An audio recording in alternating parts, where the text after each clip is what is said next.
Kia ora, I'm Craig Pauling. I'm the Acting Chair of Te Kauri Heretaio ki Waitaha, Environment Canterbury, and here to talk to you about the long-term plan. Yeah, definitely. We've had our council meeting to approve the long-term plan. It's been a massive process, actually 16 months of work for the staff and all of us councillors, but more so in the last 6 months. We've really got into the core services, which is really important.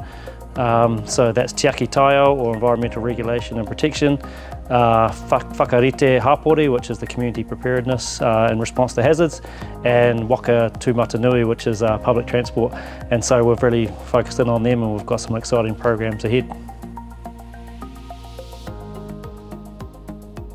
Yeah, so across those the three services that I've talked about, in Te Aki Taio, or the environmental regulation and protection, the main one we did was around all our planning work we've got to do.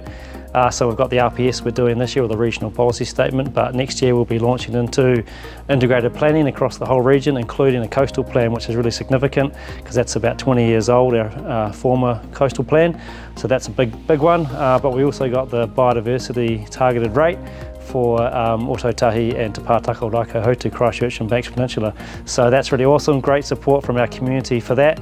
So another $1 million for biodiversity action in the district. So, another key area that we decided on for the long-term plan was in the Whakarite Hapori, or the community sort of resilience space, and that's around the targeted rate in Waikirikiri Selwyn for river and flood resilience, and that's really exciting. It's a whole district-wide rate that we've agreed on.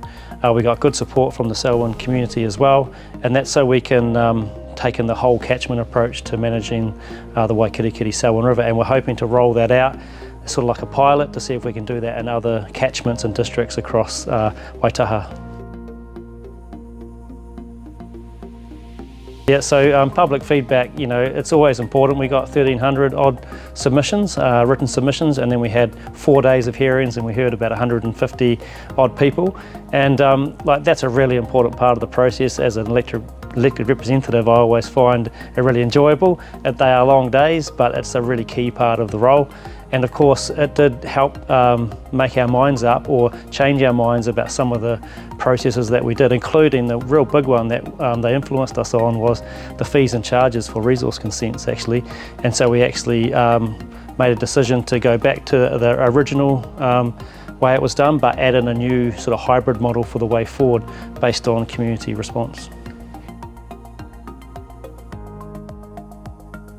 Yeah, the rates rise is always interesting. Like I said in our council meeting today, we're all ratepayers, so we all get the bills, we understand what it's like, and it's not something you do lightly as a councillor to raise rates. But at the start of this year, based on the annual plan from last year, we were already at 17% with the decisions we'd made previously, and then 34% was roughly what it would have been if we did everything we really wanted to as a council.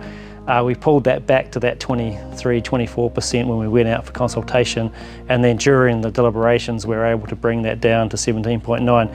And I think that's not everyone's happy, not everyone around the table is happy, but it is a compromise that we've come to.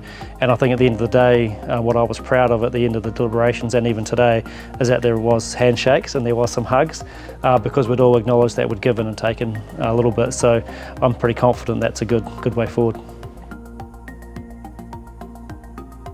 I think the overall message from the long-term plan is we've got some really exciting work in front of us, especially in those three core areas that I've mentioned.